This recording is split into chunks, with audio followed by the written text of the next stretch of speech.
Duport.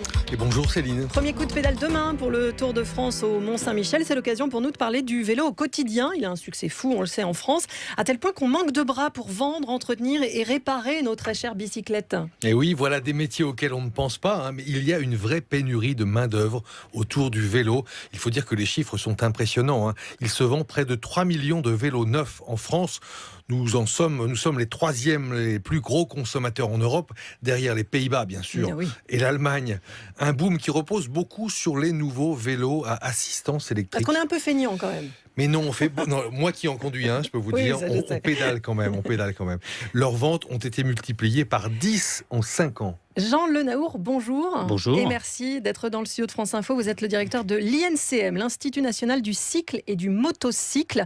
Le vélo, c'est pourvoyeur d'emploi aujourd'hui en France, vraiment ? Oui, à l'heure actuelle, c'est vraiment pourvoyeur d'emploi. On a des taux d'insertion qui sont pas loin de 80%, ce qui est assez significatif, soit sur des publics jeunes ou sur des demandeurs d'emploi.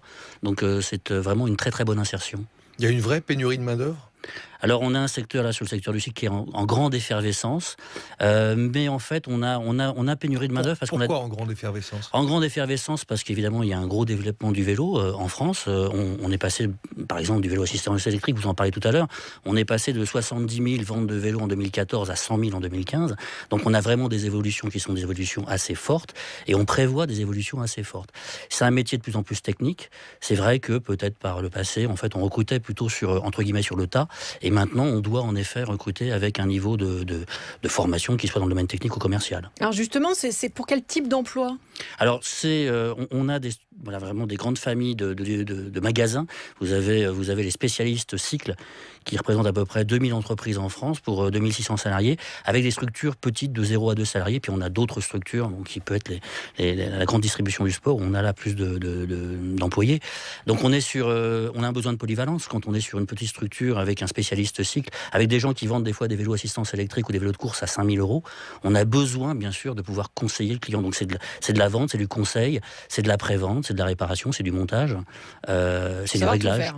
Il faut savoir tout faire, surtout dans des structures où on est 2 personnes, oui, et où il faut se relayer pour répondre aux besoins du client. Oui. Comment on se forme quand on est jeune et qu'on voit un avenir tout tracé là dans le vélo, ou aussi, il faut y penser aux gens qui veulent se recycler, c'est le cas de le dire, très mauvais jeu de mots, totalement involontaire, qui veulent changer de voie et se reconvertir. Comment est-ce qu'on fait pour aller travailler dans ces métiers? Alors en fait, juste sur les publics, en fait, dans les métiers en général, au niveau national, quand on a des gens qui intègrent un secteur, on a à peu près 75% de gens qui ont moins de 26 ans et puis 25% qui ont plus de 26 ans. En fait, sur le vélo, c'est l'inverse. Donc, quand vous parlez de recyclage, il y a des gens en fait qui veulent investir dans le vélo, qui veulent monter leur affaire. Puis vous avez des gens aussi qui doivent reprendre. C'est un beau produit, un beau métier pour réinsérer aussi. Donc, il y a beaucoup de chantiers écoles, notamment en région Île-de-France. Comment on s'y prend ?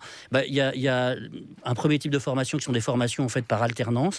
Il faut savoir qu'il n'y a plus de diplôme éducation nationale depuis 2006 sur le cycle. Donc, on a des certifications.